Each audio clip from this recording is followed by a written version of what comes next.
Hi hello welcome to మన పయనం.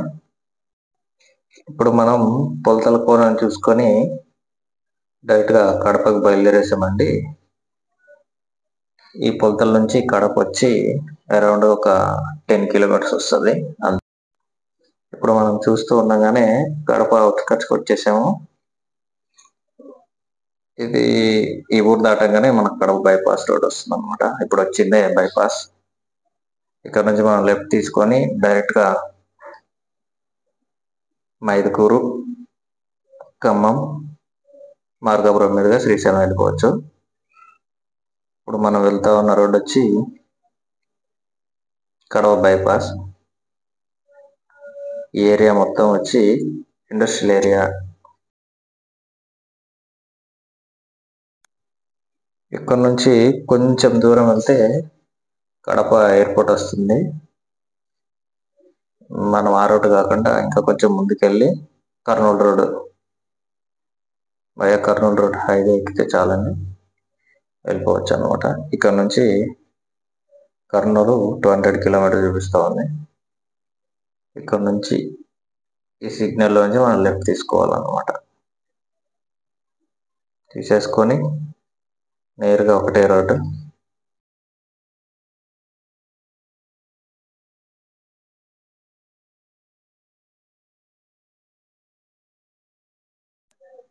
ఇప్పుడు మనం కాశీనాయన ఆశ్రమం గురించి కొంచెం డీటెయిల్స్ చెప్పుకున్నామండి.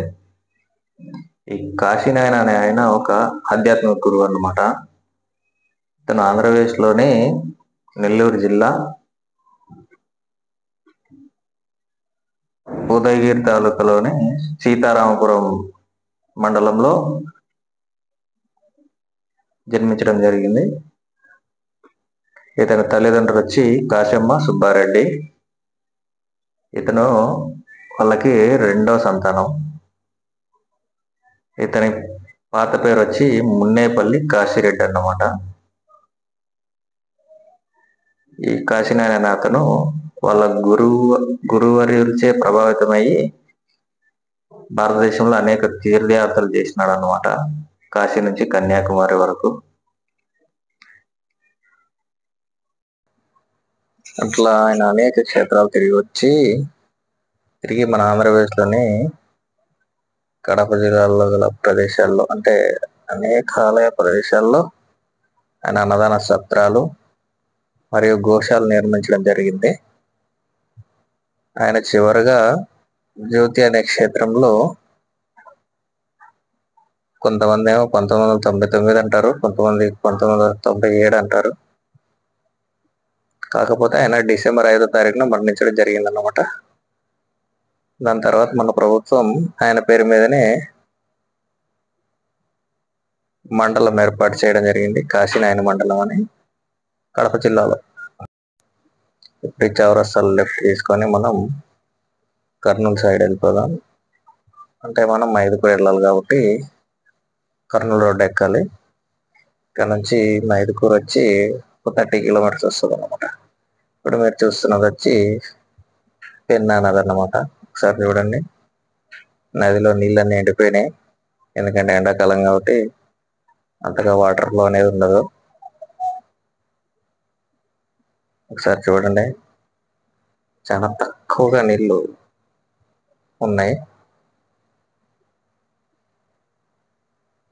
ఇక్కడ నుంచి కొంచెం దూరంలో, ఒక 5 కిలోమీటర్ల దూరంలో పుష్పగిరి అనే ప్రదేశం వస్తుందండి, పుణ్యక్షేత్రం.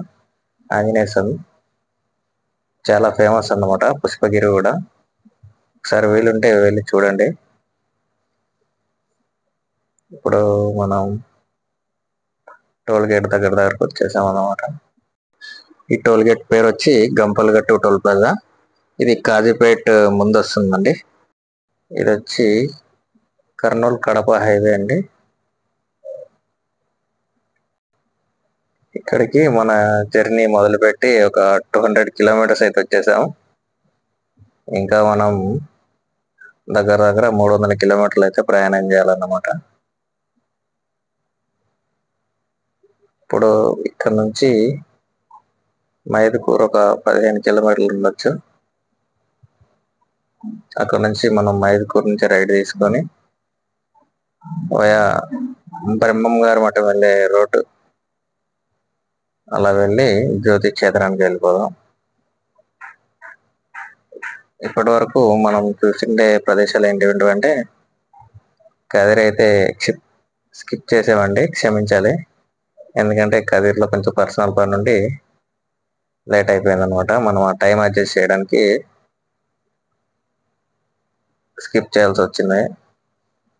అదేవిధంగా దాని తర్వాత గండి ఆంజనేయ స్వామి దర్శనం చేసుకుందాం అనుకున్నాం, కానీ గుడి అయితే క్లోజ్ చేసింది కాబట్టి అక్కడ కూడా మనం దర్శనం అయితే ఏం చేసుకోలేదు. దాని తర్వాత మనం పులివెందులు వెళ్దాం అనుకున్నాం, అక్కడ స్కిప్ చేసేసాం అనమాట. పులివెందులు వెళ్ళకుండా వయగ్గండి వేంపల్లి ద్వారా మనం కడపకు వచ్చేసాం అనమాట.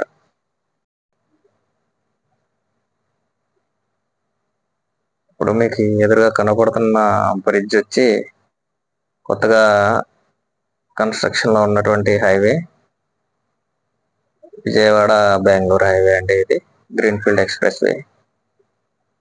ఇది పూర్తవడానికి ఇంకా కొంచెం టైం అయితే పడుతుంది. ఎందుకంటే ఇది బెంగళూరు నుంచి విజయవాడకి వెళ్ళాలి అంటే ఈ మధ్యలో మనకు ఒంగోలు నుంచి మన AP border Kodikonda check post వరకు కొత్తగా నిర్మించాలి కాబట్టి టైం అయితే పడుతుంది. కానీ చాలా స్పీడ్గా అయితే పనులు జరుగుతున్నాయని చెప్పొచ్చు. మనం ఇక్కడ నుంచి లెఫ్ట్ తీసుకొని ఇప్పుడు మైదుకూరులో నుంచి ఊర్లో నుంచి మనం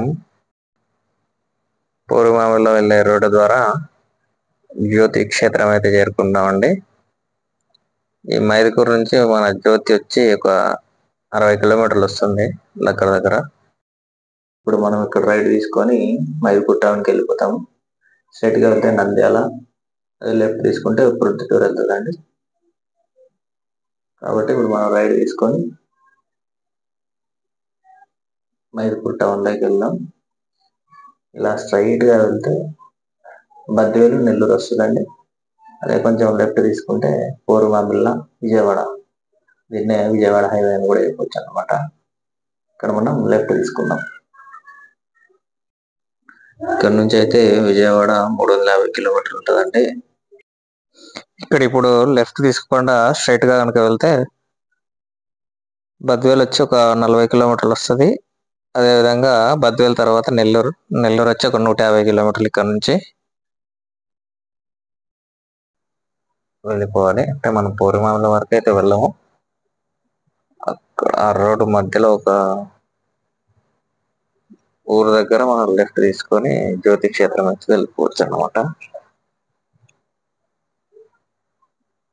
ఇప్పుడు టైం వచ్చి దాదాపు సాయంత్రం 4 గంటలు అయితే అవుతుంది.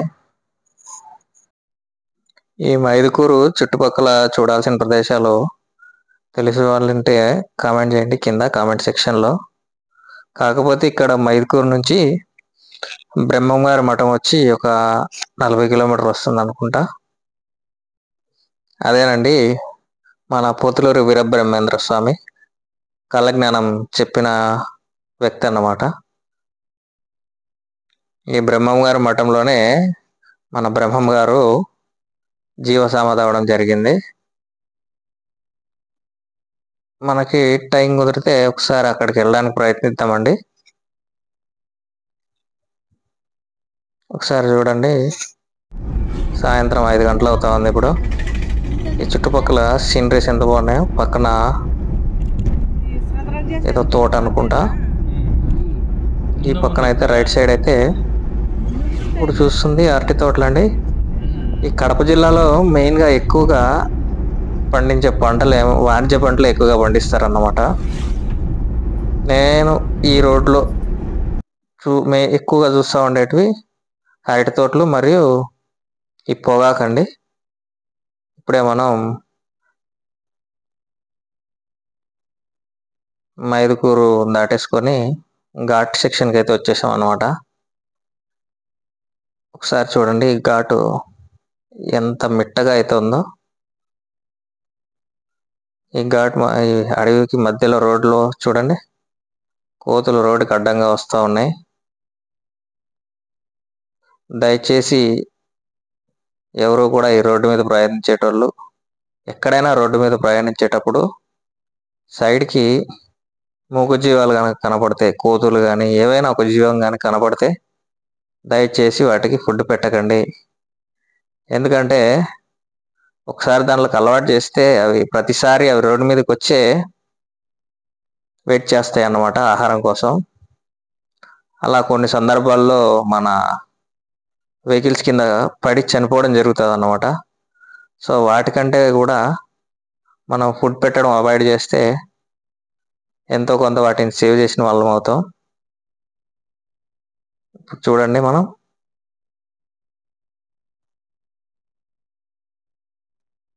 ఈ ఘాట్ సెక్షన్ మధ్యలో వెళ్తా ఉన్నాం. మనం ఇప్పుడు ఈ శ్రీశైలం టూర్ వచ్చి బడ్జెట్ ఫ్రెండ్లీ అన్నమాట. అంటే చాలా తక్కువ ఖర్చులో మనం శ్రీశైలం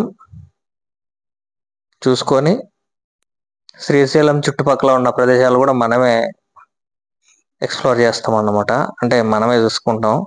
ఎందుకంటే ఇది మనం ఒకవేళ బస్సులో కానీ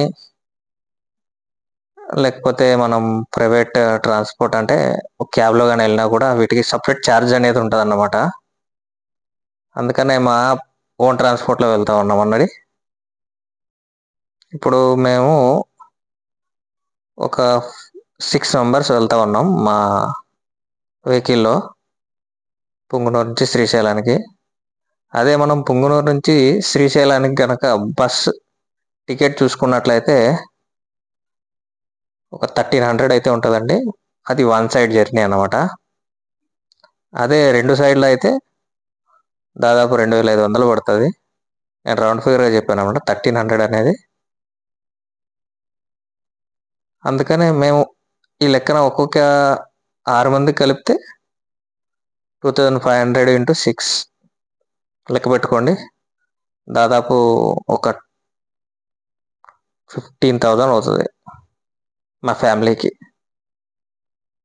అదే మా ఓన్ ట్రాన్స్పోర్ట్ యూజ్ చేసుకున్నాం అనుకోండి, ఓన్లీ మా ఇక్కడ నుంచి అక్కడికి అయ్యే పెట్రోలు, మధ్యలో మన tiffins, some extra expenses, tolls ఇవే ఉంటాయి అన్నమాట. ఈ టూర్ లాస్ట్లో చెప్తా మాకు ఎంత డబ్బులు అయితే పడ్డాయి ఈ ట్రిప్కి అనేది. చూస్తూనే ఉండండి మన ఛానల్. ఇప్పుడు మనం జ్యోతి క్షేత్రానికి అయితే వెళ్తా ఉన్నాం. చూడండి, సాయంత్రం సూర్యాస్తమయం అయితే అయిపోయింది. రోడ్డు అయితే ఏం కనపడట్లేదు. మేమైతే మా ప్రయాణాన్ని ఓన్లీ డే టైంలోనే చేయాలనుకుంటా ఉన్నాం. నైట్ టైంలో అయితే అవాయిడ్ చేస్తామండి. అంటే మేము నైటు ఎక్కడ వరకు అయితే అక్కడ వరకు జర్నీ చేసి అక్కడే నియర్ బై ఒక మంచి ప్లేస్ చూసుకొని పడుకుంటాం అన్నమాట. అలా నెక్స్ట్ డే ఎర్లీ మార్నింగ్ లేచి ఒక 4 o'clock 5 o'clock అలాగా మళ్ళీ మా ప్రయాణం మొదలు పెడతాం. చూడండి, రాను రాను చాలా చీకటి అయితే అయిపోతూ ఉంది. ఒకసారి చూడండి, ఇప్పుడు పూర్తి చీకటి అయితే పడిపోయింది అన్నమాట. టైం వచ్చి ఒక 7 o'clock అయితే అయిపోయింది. మేము ఇంకెక్కడికి వెళ్ళట్లేదు. జ్యోతిష్ క్షేత్రంలోకి వెళ్ళి అక్కడే కొంచెం తినేసి అక్కడే పడుకుంటామండి. నైట్ స్టే అయితే అక్కడే. ఎర్లీ మార్నింగ్ లేచి మా ప్రయాణం అయితే మొదలు పెడతాం అన్నమాట శ్రీశైలం. ఇప్పుడైతే మనం రఫ్గా ఒక 300 kilometers అయితే ఈరోజు జర్నీ చేసినాం. ఓకే, ఒకసారి చూసేద్దాం అక్కడ మనకి ఏమేమవుతున్నాయో అవి జ్యోతి క్షేత్రంలో. కాకపోతే నైట్ టైం కాబట్టి చూడ్డానికి అంత ఏమైతే ఉండకపోవచ్చు, అంటే కనపడదు కదండి. కాబట్టి నేను అంతగా ఎక్స్ప్లోర్ అయితే చేయలేను అన్నమాట.